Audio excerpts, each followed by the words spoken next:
Sempena cuti sekolah, aku dan isteri ambil peluang bawa anak-anak ke Taman Botani Putrajaya.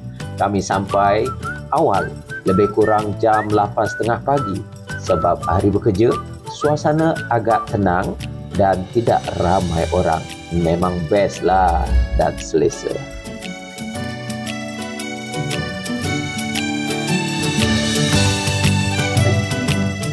Lepas parking, kami terus saja sarapan dekat Glass Hopper Cafe. Lokasi strategik, makanan pun sedap. Perut dah kenyang, barulah kami mula aktiviti seterusnya. Berbasikal sambil menikmati keindahan taman yang luas.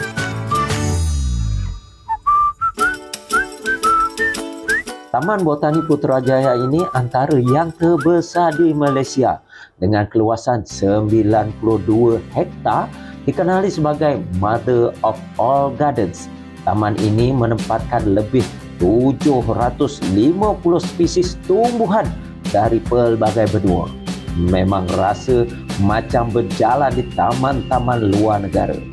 Taman ini dibahagikan kepada 3 bahagian utama: taman hiasan, taman etnobotani, dan juga kawasan penyelidikan dan pemeliharaan. Paling menarik, ada 13 taman tematik dalam kawasan taman hiasan, antaranya Taman Pakis, Taman Matahari dan Bukit Sawit. Kami juga sempat lawat laman rusa. Seronok betul anak-anak tengok rusa Cina kat situ. Boleh tengok dari dekat, siap ada yang bagi makanan. Memang pengalaman menarik untuk budak-budak. Lepas itu, kami lepak piknik dekat tepi tasik sambil tengok anak-anak dan cucu main riang. Angin sepoi-sepoi, suasana damai, memang satu hari yang cukup bermakna. Yang paling best, masuk sini percuma. Tak perlu bayar tiket pun. Jadi sangat sesuai untuk family outing yang jimat. Tapi tetap penyeronokan. Taman ini bukan saja cantik, tapi juga sesuai sangat untuk aktiviti-aktiviti santai macam berjoging, berbasikal dan berkelah. Kalau korang belum pernah datang, aku memang recommend datang sini. Terutama bila cuti sekolah, cuaca elok dan orang tak ramai.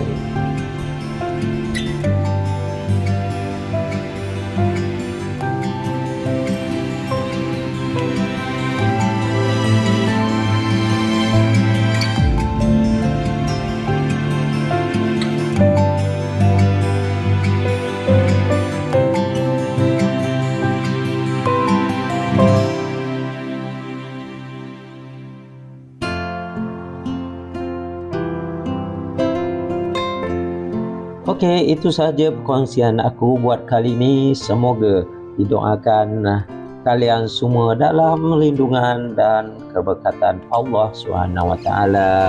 Jumpa lagi di lain video. Assalamualaikum warahmatullahi wabarakatuh.